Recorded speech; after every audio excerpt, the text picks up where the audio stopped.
Hignett corner, beyond Bent. Janssen! And Blackburn Rovers are 18 minutes away from a Premiership return. As far as Stewart, just outside the penalty area, clips it central. For David Dunn! David Dunn equalises! It just had to be! Dax corner and it goes, glance towards goal! And Rovers have taken the lead!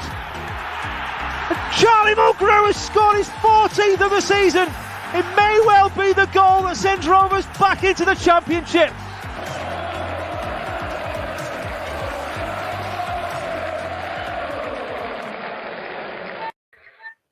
Good evening, Rovers fans, and welcome to another live edition of On the Other Side with me, Ryan Hildred from Rovers Chat, as we preview tomorrow's game at home to Coventry City.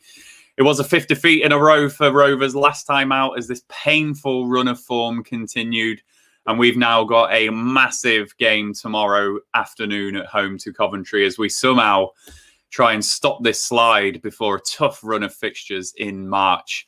I'm delighted to be joined by Dominic Jerams from the Sideways Sammy blog. How are you doing tonight, Dominic? Yeah, not too bad. Good, good. I hope you're not going to be on here too confident because we're all licking our wounds still after these last few games, but we'll get under the skin of all things Coventry City. Just a bit of housekeeping for YouTube channel. Please hit that subscribe button and please turn on all notifications with that bell icon on YouTube as well. And as we always do, we will have Super Chat tonight and available, which I can see FM Works is already using with a $14.99 donation. FM Works, you are getting to become a serial donator to this channel. So must win, no excuses. Dominic, you're getting the sentiment with Rovers fans already that we are viewing this game as a massive one in our season. So FM, thank you for the very kind donation once again from you. And for those who did donate last time, we have got the fans wall, and I'll keep FM Works' name there as well because you can see he did it last time as well. So thank you to FM, to Michael, to Jack, to Matthew, to Michael, and to Captain Charisma with a great name there. Everyone's support to our channel is hugely appreciated, and we love bringing you the content. But as we always say, no one is under any obligation whatsoever to donate to the channel, so we'll keep running through the comments as we usually do. Just a couple of other things as well. This week, we have been covering Tony Mowbray's time at the club. We had a big live show on Monday, which is a great long old watch if you've still got the time to do that. But the other one I really want to plug is Andy's stats show that he did yesterday, which is a much more bite-sized version at 22 minutes. And he just weighs up whether the criticism of Tony Mowbray at this moment in time is fair or unfair. So please go and check that out. Andy's done a really cracking job with that one, as he usually does. But before we start, Rovers fans, and before we start to preview this game, just a reminder to everyone that we are, of course, sponsored by 𝐂𝐎𝐿𝐴𝑢𝑡.com. The Rovers Chat YouTube channel is proudly sponsored by 𝐂𝐎𝐿𝐴𝑢𝑡.com. They've got retro football from every era with mugs, phone cases and much more. They also have plenty of Rovers goods, including apparel with the famous 94-95 season and this season's kit. Check them out using the link in the description below. Thank you to 𝐂𝐎𝐿𝐴𝑢𝑡.com, as they usually do sponsor our season, so really grateful to them. I'm just going to do a shout out to Kevin, who is breaking the record for people being on this stream earliest. So this was sent at 5:57 p.m, which is 2 hours and 3 minutes before we're going live, Kevin. So that is some dedication right there. Okay, so enough waffle for me, Dominic. You've sat there and listened to enough of that. Let's talk about Coventry. So when a team is promoted to League One, I think the primary objective is usually about staying up and consolidating back at Championship level. And before the season started, it's probably fair to say that was also Coventry's primary objective. You're 6 points above the relegation zone in 20th spot. So how are Coventry fans viewing the season so far? It's been a tough adaptation, really. The first 10 games, so we're just kind of miles off it. We're conceding goals left, right and centre, as we exhibited in the last meeting between the two sides. We got promoted last season based off a solid defence and a pretty ordinary attack, and it looked like during that period that the defence hadn't made the step up, and we just didn't have enough goals on the side to account for not being solid at the back. So up until Christmas, we just came quite negative, really, and started picking up a few points, getting our heads above the relegation zone.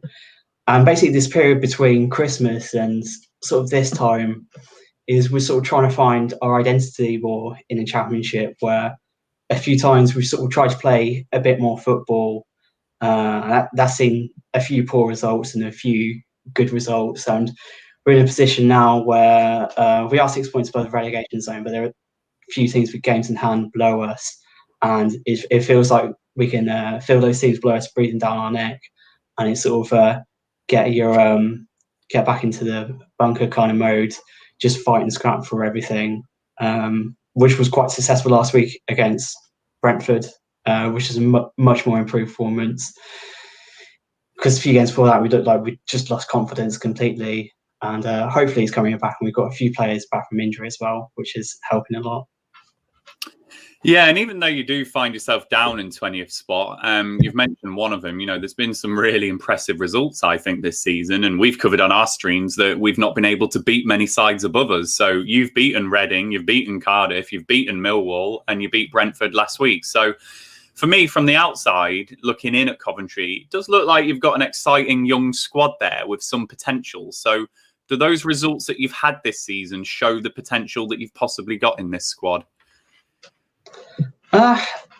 It's hard to say. I think there's definitely sort of a few players in the squad who aren't quite up to the standard of this level, and we're kind of having to carry them through it. And we've got maybe about 3 or 4 players who look like quite decent Championship players, and then on the occasions when they show up and put in a performance all together, we have shown we're quite a capable side at this level, but it's just that lack of consistency and a little bit of confidence and identity that I've seen us struggle with this season.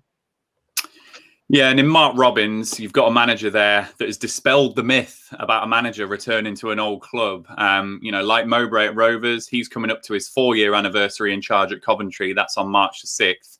He's secured 2 promotions and an EFL trophy. So what's the view from Coventry fans on the job that he's done at the Sky Blues? Well, it's just a fantastic job that he's done.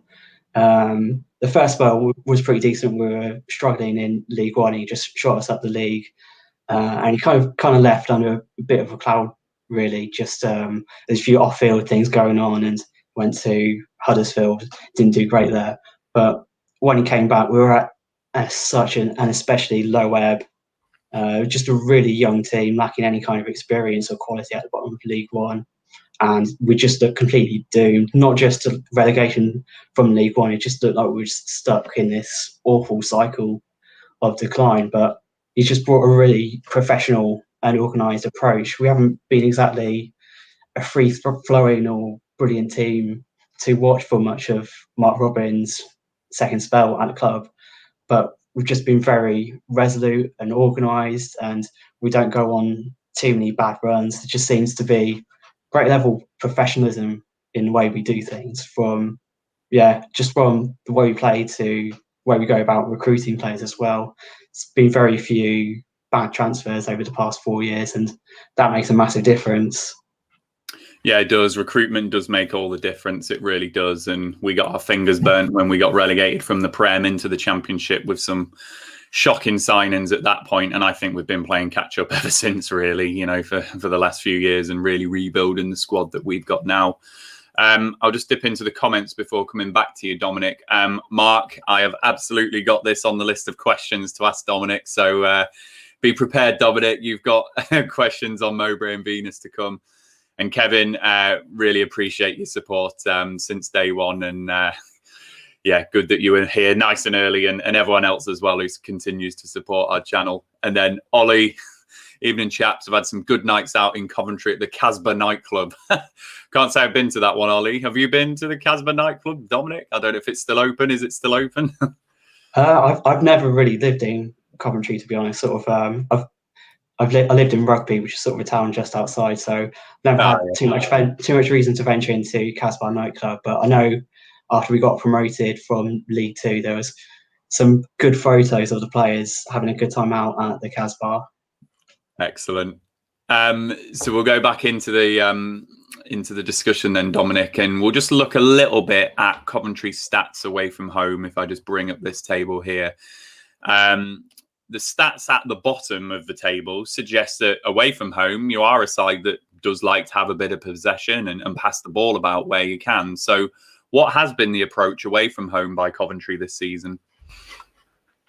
Yeah, I suppose it's hard to say in this season of all seasons because you're kind of just watching at home and it just looks the same when we're playing at home as to away from home. There doesn't really seem to be that much of a noticeable difference in terms of our approach, and perhaps that's maybe part of the reason for it, where teams are more likely to attack us and be more aggressive in their approach against us at home, and because we try to play out from the back quite a lot, we tend to get caught out by teams who press us high, and as you can see from the stats, that sort of leads to costly goals that makes it hard for us to chase games.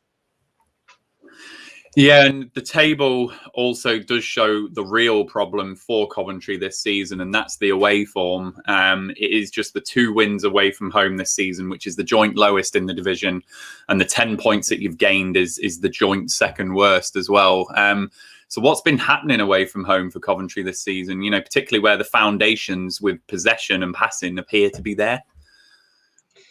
Yeah, I'm not too sure. It was actually a funny one last season where we went until about Christmas until we won away from home and ended up winning the division. So it's a bit of a strange one. I don't know. Maybe it's just because we don't really change our approach that much. We don't try and be a little bit more pragmatic and defensive that we run into errors. There have been a few points away from home where we've been really defensive and that hasn't worked either. So it's just one of those things, I guess. Yeah, it is. And if we just then build on this a little bit and look at the recent form, I've got another graphic here just to show your last 8 results. It's 2 wins in 8 with 2 draws and 2 defeats. But as we said earlier, that hugely impressive victory at home to Brentford. So how have you been playing recently, you know, just over these last 8 games? Yeah, so there's been a few different changes in formation just because of injuries. We went too far at the back because we didn't have a proper right wing back for a few games, and that saw us beat Sheffield Wednesday, but then it led to a few problems against Birmingham and Forest. And then Watford, we played quite well in changing back 2-3 at the back, and then Cardiff and Norwich were just terrible, awful performances where we just made too many errors to give ourselves any chance. And then over the past couple of games, we've gone back to 2 up front because Tyler Walker has been fitted again, and that has made a massive difference. Just having a few extra bodies up the pitch, we're pressing teams a bit more, forcing a few errors, and when we're getting forward, we have players in the box to get on the end of crosses, which we weren't doing a lot in the games before. We were sort of playing a 3-5-1-1 formation and had 𝐿𝐻𝐿 and 𝐕𝐈𝐃𝐿 up front who weren't scoring many goals, and that was a huge issue. We just couldn't get the ball in the net, and we just didn't really look like scoring too many goals because we weren't committing enough players forward. And I'm going to come on to, so Andy's asked a question, which I'll come on to in a moment when we're talking about things away from the game. But Kevin's question here, Dominic, how have Coventry fared this season when you've scored first? I think there's only been one game we've lost when we scored first. That was quite recently against Nottingham Forest. We've tended to look a lot better when we score first because we don't have a ton of goals in us, so when we have to chase games, we don't look that convincing in trying to break through teams and trying to force the issue. So it kind of suits us to have a lead and try and hold on to it. Yes, and that suited a lot of sides this season playing against Rovers. So let's hope you don't get the first goal, or else we could be very disappointed. So Dominic, in the return fixture at St Andrews earlier on in the season, Rovers came out 4-0 winners that day. But of course, we were helped hugely by an early red card for Michael Rose. That stands as your biggest defeat this season, and it is the only time you've conceded 4 goals all season as well. So do you think Coventry are going to be motivated for some revenge here, especially with Rovers themselves low on confidence and 5 straight defeats? It will be interesting to see how some of those players who are involved in that game try and prove a point, because I thought even before that red card there was a clear gulf in quality between those two teams. We couldn't really get a handle on Harvey Elliott, and that move for the penalty where it was Rankin Costello was played a ball over the top. Yeah. The fans was just sort of looking at each other like, what the hell was that? We've never seen that in League One. Oh my God. And then, and as has been typical of our season, giving away a penalty. I think we've conceded the most penalties in a division, and just so often we just do such silly things in the box where we just push players over for little reason, or just dive into tackles instead of letting players have a shot. So I'm sure the players will want to prove a point here, because it will be a sign of the progress we've made over the season if we can get a result against a team who are just miles and miles better than us earlier in the season. Yeah, indeed. I just thought it was interesting when I was looking at your results that, it was the only time we've conceded 4. So, players do remember things, don't they? So just a little bit of added motivation there for Coventry. So we'll just look at your team in a bit of detail again. Rovers fans will be familiar with the type of graphic we do here. So we've just taken the goals, the assist, and the whoscored.com rating. And I want to we'll talk about Gustavo Hamer in a moment. But Callum O'Hare there looks like an important player for you with the assist. So just talk to us about him and where he fits into your side.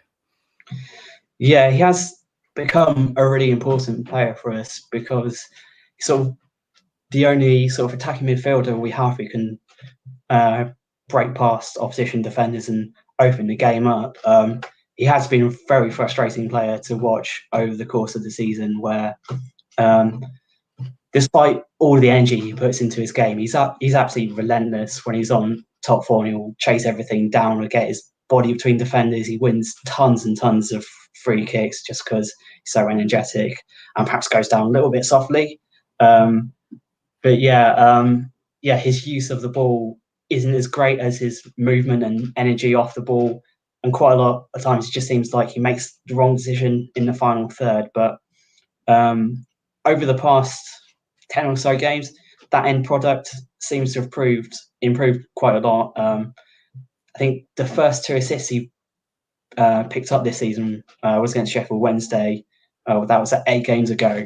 And he's gotten all of his assists this season in the space of the past 8 games, having gone on quite a long run without an assist, which stretched back sort of deep into last season, which kind of shows that he's a talented player, but he's still got a lot of things to work on with his end product. So he would be someone. It'd be interesting to see how you do in a slightly better team where it's not all on him.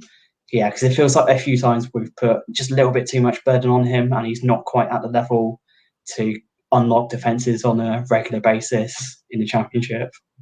Yeah, and I think that's playing out there in the assists. You've got Callum O'Hare there with 4, and then only Matt Godden with 2, and then you've got 9 players on 1. So, that is showing that reliance on Callum O'Hare to do that.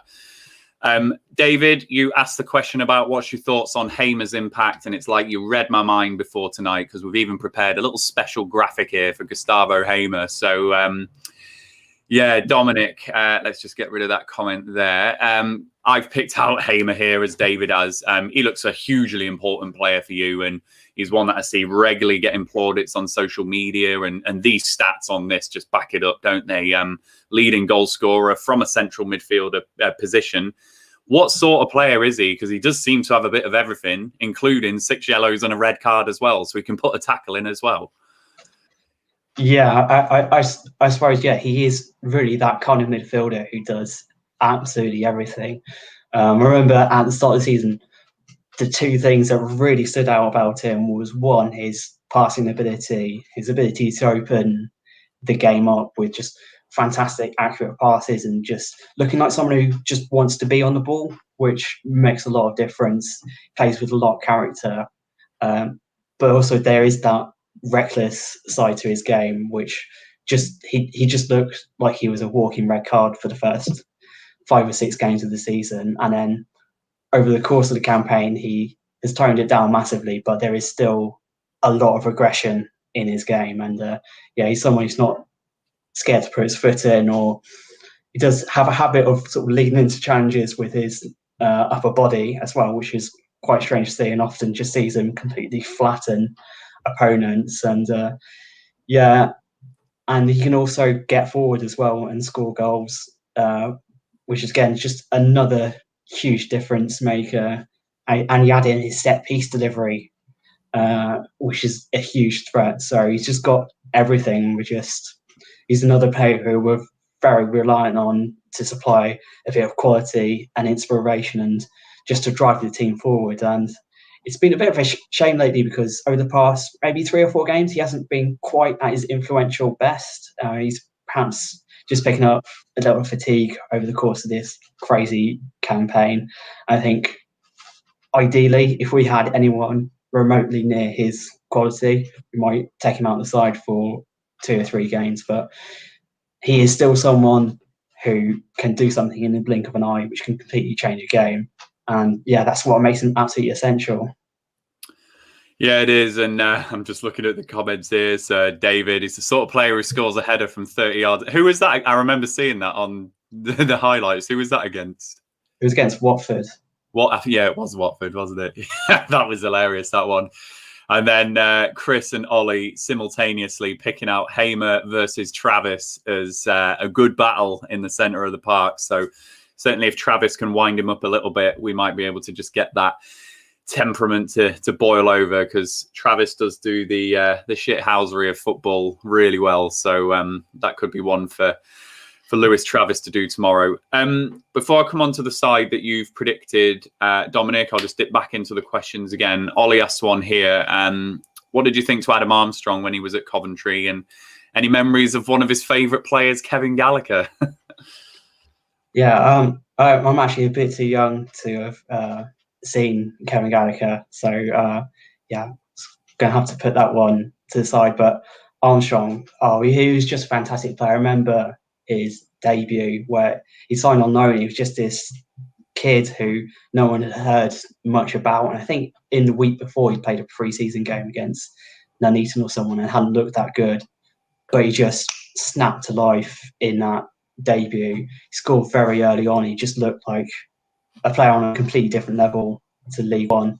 That was a fantastic team as well. We had a 4 in line with Madison and Ruben Ramirez, who's in the Portuguese top flight at the moment. And it was just so exciting seeing such a young team, the young set of players, and then Armstrong leading it, just trying that cutting edge with his turn of pace, just an excellent touch, and the ability to score just absolutely fantastic goals.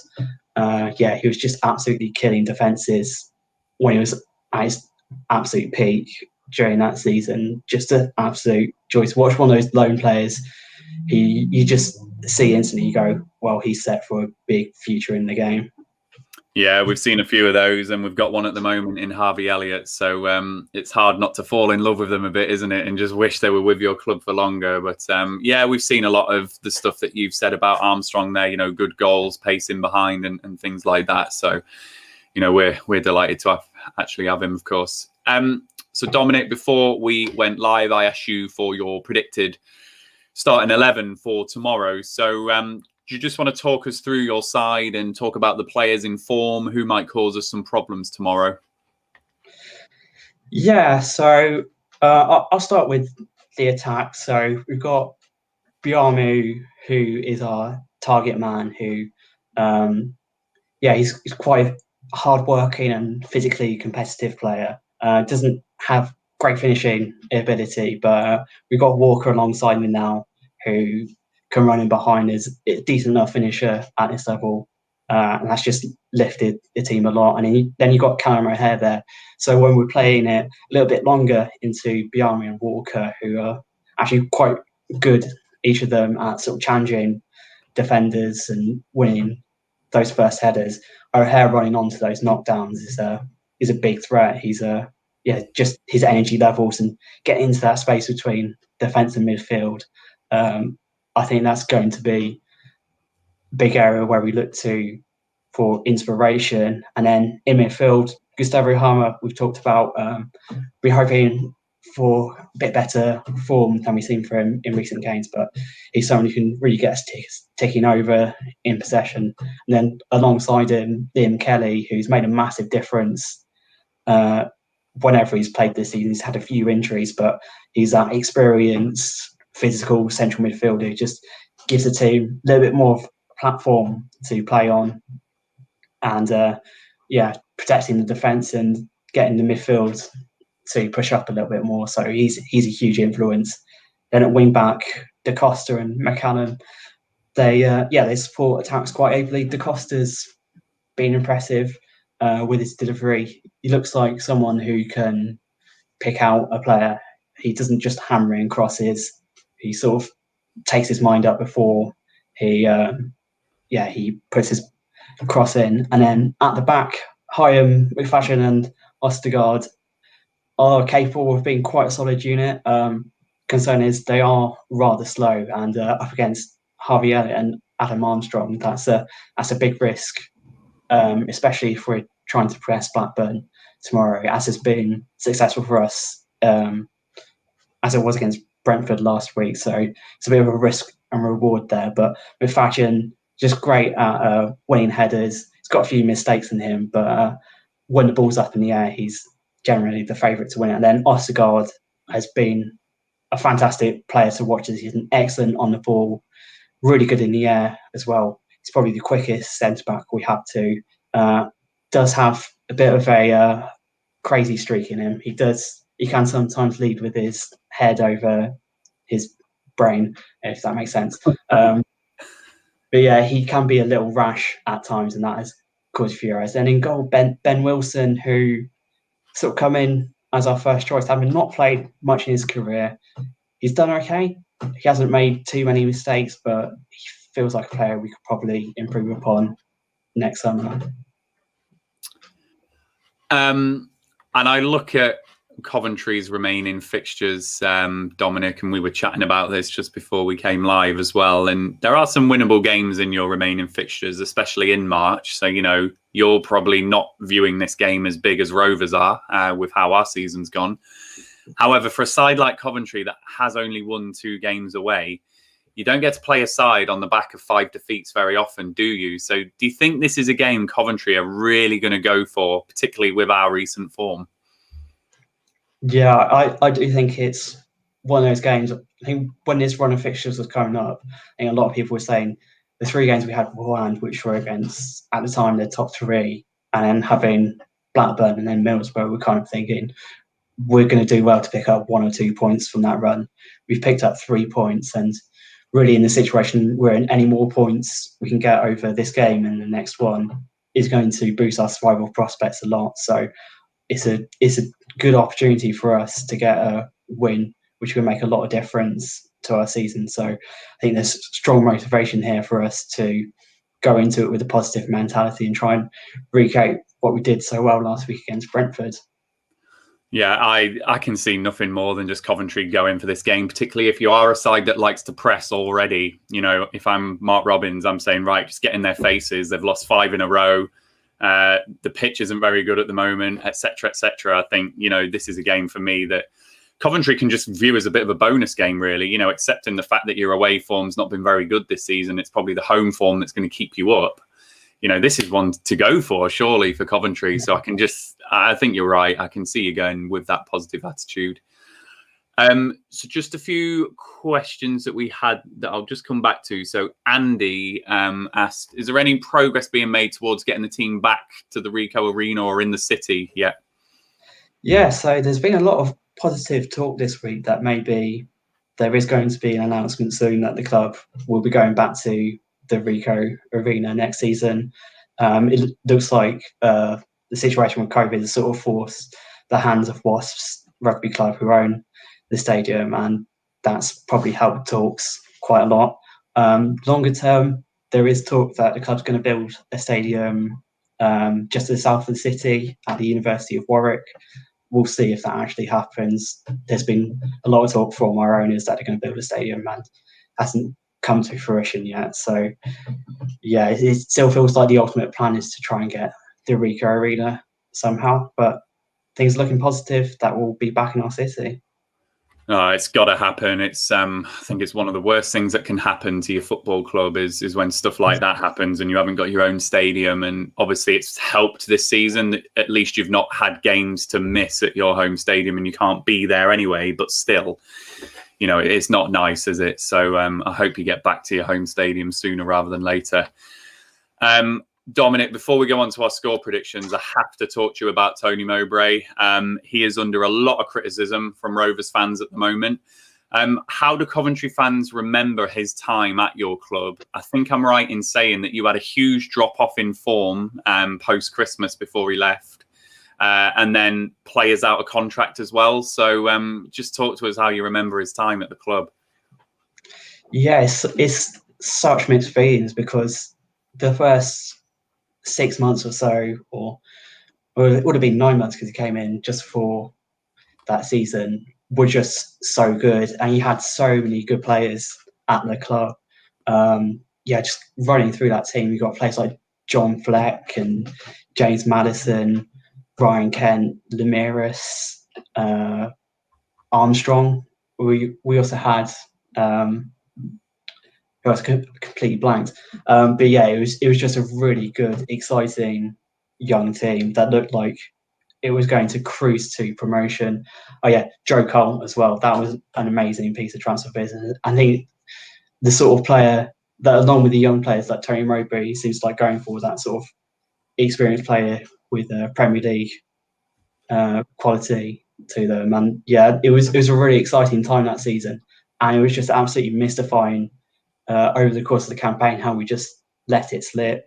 I think a lot of it came from January, where we just made a series of terrible transfers, where we signed 3 or 4 players like Stephen Hunt, Peter Ramage, and Darius Henderson that most people had thought had retired, and they played quite a few games and were miles off it, and the team's form nosedived. And it was only like the last few games of the season that we started winning again when the pressure was off. And it just felt like Tony Mowbray didn't really have any idea of what was causing the slide. And there was a point where he just sort of seemed to write the season off. And yeah, it just seemed there was a lack of intensity to our approach as the season wore on. And then the summer following that was just absolutely disastrous, where we lost all of our good loan players. We lost a few more players who are out of contract. And then Tony Mowbray spent the whole summer waiting for some really good players. Heard like he was after Tammy Abraham and Casey Palmer and players like that, and they just didn't come. And it got too late, and then he panicked and signed a load of players who, quite a lot of them are in non-league now. And the team just was too young, and clearly didn't have enough quality to play in League One, and we lost 10. We didn't win our first 10 games, and Tony Mowbray just cut such a forlorn figure on the sidelines, and he just eventually walked out. So yeah, I think a lot of people now remember Tony Mowbray as the man who just blew an absolutely amazing chance to get the team promoted and sowed the seeds for a relegation to League Two. I've been chuckling away as you've talking, and I've seen the comments just dropping in. There's a few things that you've said in there that, you know, David's picked it up. Is this a look into our future?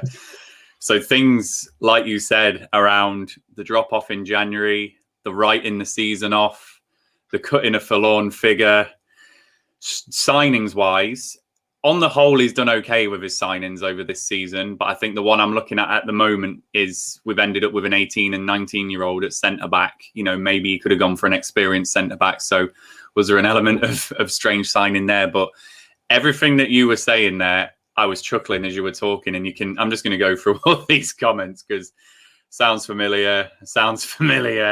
You're depressing me. Sounds similar. He's lost the plot.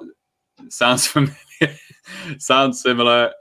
And then wow. So the bit that I'm hoping obviously doesn't match the story that you've told is what happens next. You know, if we stick with him, if he's still with us, the type of summer that we have, the players that we lose because they've not signed new contracts, and hopefully not a 10-game non-winning run. So yeah, I deliberately asked that question because I know that Coventry fans have this opinion, and I've spoken to Stephen, a Middlesbrough fan, 3 times this season actually about Middlesbrough. And the same happened at Middlesbrough as well. And we do find ourselves in that position, Dominic, where it feels like for some unknown reason, our season's also gone just completely unraveled, and not many people know why. And we now find ourselves in a position where if you beat us tomorrow, you're 2 points behind us, which is just crazy. So, yeah, Ben, history does appear to be repeating itself. And that didn't fill me with a lot of confidence there. So hopefully we can turn this around somehow, and he's learned his lessons. Dominic, the other thing I just want to ask you about, there's also been a lot of talk recently about our training ground and the links between Mowbray, Steve Waggett and Mark Venus, who were also at Coventry. Can you tell us anything about what happened with your planned training ground when that was on the cards under Steve Waggett at your club? You know, what seemed to happen with all of that? I'm not really sure sort of how much was sort of people trying to put 2 and 2 together and what was actually happening. I know there was quite a lot of alarm that Mark Venus, when he was at Coventry City, he was actually appointed onto the board, and a few people looked at him and saw that he was also the director of a property company somewhere, and was thinking, was he brought in specifically to redevelop the training ground, which is the club's only asset. I'm not too sure how genuine those links were. It seems just a coincidence to me. I'm not sure if you're looking to redevelop a training ground, Mark Venus is the man with the expertise to do that. As for Steve Waggett, everyone I know who's talked to Steve Waggett has just said he's a really good, genuine guy, and a good football guy as well, who knows how to let managers get on with it. So yeah, I think when a team's not doing well and you have stuff like this going on off the field, people are quick to make the links, and perhaps it's just not as fair on the people. That's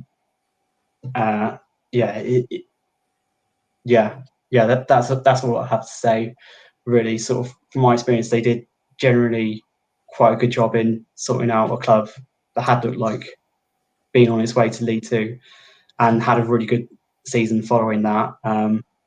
And they just didn't quite have the expertise to take it that next step. I'm still really on the fence with this training ground stuff, because there's certain things that I still want to see and certain details that I want to see. But Steve Waggett released a video today from the club, and it appeared reasonable and from the heart and quite open. So, you know, I'm going to see what comes out of that process and see what happens. And as Waggett said, it's going to take a few years anyway. But yeah, sorry if I put you on the spot with that question, Dominic, but it's just very topical for our club at the moment. Rovers fans, I'm just going to ask Dominic one more question, so please do get your score predictions in before we finish the show. Just Alexander's comment here, Dominic. So we don't work hard like we did. We don't press teams like we did. That's what got us wins. So I have thought about Rovers this season, whether there's something about how we're training, how we're approaching games, etc., etc. Is it hard to sustain over a season? And our pitch, of course, doesn't help at the moment either with the possession game that we're trying to play. So did you notice that from Coventry, that you just seem to lose that pressing and that energy in your side? Yeah, there was definitely an element of dynamism which seemed to sap away from the team. I think part of it was because we just had so many young players who just got fatigued, and there wasn't the quality to come in to step in and replace them and hand them a bit of a rest. I remember as well that we had a player called Jim O'Brien who was really good at pressing, and it had been really important to a lot of our best performances in that season under Tony Mowbray. And he was sort of just frozen out quite mystifyingly, and that made the team look a lot more sluggish. So yeah, that definitely was a bit of a theme over the course of that campaign, where the intensity dropped a lot from our performances. You just said another thing that made me chuckle. Being frozen out mystifyingly is also another thing that Mowbray's done at times this season, particularly someone like Ryan Nyambe, who's been unlucky to be out of the side. So that's another one to tick off Rovers fans on the bingo of things that have happened at Coventry, which are replaying themselves at Blackburn Rovers. So I'm going to put you on the spot now then, Dominic, just to get your score prediction on the game. Rovers fans, thank you for all of those that are coming through on the comments. I will run through them in a moment. So yeah, Dominic, how do you think the game's going to go? What's your score prediction? To be honest, I never like seeing my team come up against a team that's lost a lot of games in a row. It just feels like a bit of a bad omen, but that's usual sort of pessimistic football fan kind of stuff. But yeah, I do think we'll struggle to contain Elliott and Armstrong. So I can see this being like a 2-1 loss for Coventry. 2-1 loss for Coventry. I am feeling quite confident about this game, I must admit. I just cannot fathom and entertain a situation where we lose these 6 games in a row. And Gareth, you've picked up on something that I did as well, which was Harvey Elliott's comments. I thought he spoke really well. And I do think that the players care, and I do think that they are genuinely gutted about this run. And I think this will be a game that they're looking at where they just get the win that they need, because they will see those fixtures coming up. And I do think Coventry will come at us a little bit. I think they'll spot an opportunity to press us and do things like that. And I can see that playing into our favour. And I think we've largely got a good team to choose from tomorrow, and hopefully Darragh Lenihan back as well, which should make a big difference defensively. So I'm feeling quite positive. I'm saying a 3-1 Rovers win. I'm just fancying us to do it and stop the rot. It's a huge game. I'm buzzing for it. I'm excited. We'll be doing a watch along on it as we usually do. I can see us getting the job done. So I'm saying 3-1, Dominic. All right. So score prediction wise, Ollie was first in here. He is going 2-2. Nyambe, and after coming close at Watford, Kaminsky finally scores. You know, a Tommy K goal is coming. I tell you what, if Tommy K scores tomorrow, well, in a way, I hope he doesn't score tomorrow, because he's probably getting an equaliser at the end of the game, Ollie. So I don't want him to score tomorrow. We need to win. Barfly coach has gone 1-1. Chris, 4-3 either way, goal fest. Oh my God. I just don't think I'll cope with a 4-3 if it's back and forth like that. Jesus Christ. David has gone 1-1 draw for me. Coventry to take the lead and a late-ish equaliser for us. So we'll have to do something we don't do very often, David, and that is come back. Ben's in agreement with you, though. 1-1, Rovers scraping a draw. Mark is also in agreement. 1-1. I'd really love to say Rovers will win, but I have a feeling it'll be 1-1. Gareth, a difficult to watch 1-0 for Rovers. David came in again. However, if we score first, be a good win, maybe 3-1. Jared, 27-24. Could easily be with the way our defence is. Mark picking up, you made a good account of yourself at Swansea the other night. Dominic. Oh, Dizzy. 2-0 Coventry, the TM effect. Oh, I hope not, Dizzy. Then what else have we got here? 𝐿�H𝐃𝐄𝐎. I can see us winning this one 2-0. Good on you, 𝐿�H𝐃𝐄𝐎. I'll come back to your question you've asked, Ollie, because that's a good one. 𝐿�H𝐃𝐄𝐎, are you Jonathan Secker in disguise? I love that. Kevin, I'm going to be optimistic for tomorrow. Think we'll try and take them to the sword. 4-1 Rovers. I love it. I love it, Kevin. Alexander, I agree with you. 3-1 Rovers. Ozan, 2-1. Denver, 2-0 if Lenihan plays. Playoffs, here we come. Autumn, 3-2 squeaky bum game. And then Jared, I gave American scores because I am an American. I am in America, 54-49. So just before you go, Dominic, there's a question here from Ollie. Did Mowbray consistently pick a player every week, even though he was clearly not good enough? Did he have his favourites? Yeah, possibly one or two. The one that really springs to mind is Sam Ricketts, who was really good at the start of the season. But over the course of the campaign, it just became obvious that his legs had gone a bit and became less and less effective. But he was never really dropped from the side. and also Marc-Antoine Fortuné, who he'd had at Celtic and West Brom, who was just a non-goal scoring striker. I remember he didn't even take part in the striker warm-ups before the match. It was just like, it didn't even look like someone who tried to score. Mark, that's a name I've not heard in ages. So thank you for the memory of him. Few other predictions we've had. FM 3-1 Rovers. Thank you for your super chat tonight as well, FM. Really appreciate you doing that. Ronan, just hope we're not talking about Chris at the second half. 2-1. So on our last watch along, Dominic, unfortunately, Rovers for a spell in the second half against Watford, just were not involved in the game whatsoever. So we actually ended up talking about crisp flavours for about 15 minutes on the watch along. So that's what that relates to. Jared, I'm expecting Lenihan to play based on what I've heard in the press today, with a pain, an injection to cure the pain for the injury that he's got. And I think Mowbray needs him back. If he's in pain, get him back, because let's face it, our next run of fixtures in March are pretty tough. So if you have to rest him against Swansea, then just rest him against Swansea. We need him for this game.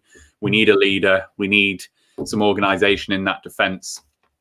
And then just really quickly, Dominic, what are Coventry's stats on late goals scored and conceded? To be honest, I don't remember too many of them happening this season. Seems to be the damage is done earlier in the game, either way. Okay. So there we go, Rovers fans. I don't know how you're all feeling, but that stuff about Mowbray was absolutely fascinating in terms of predicting the future, Dominic. So thank you for for scaring me with that one. But this is a huge game for Rovers tomorrow. Make no mistake about it. We have to avoid 6 defeats on the spin. We have to stop the rot on this form. And we really have to stop ourselves getting involved in something that no one ever thought was possible this time last month. So this is a huge game for Rovers, Dominic. So I am expecting us to go for it. And I'm expecting a confident performance from Rovers. So, yeah, thank you for your time this evening, Dominic. Really appreciate your insight and for giving up your time on a Friday night. Yeah, it's good to be on and chat. Thank you, mate. And Rovers fans, please do join us tomorrow for our usual content. We've got the pre-show and watch-along starting at about 2:30 with me, Luke and Joe.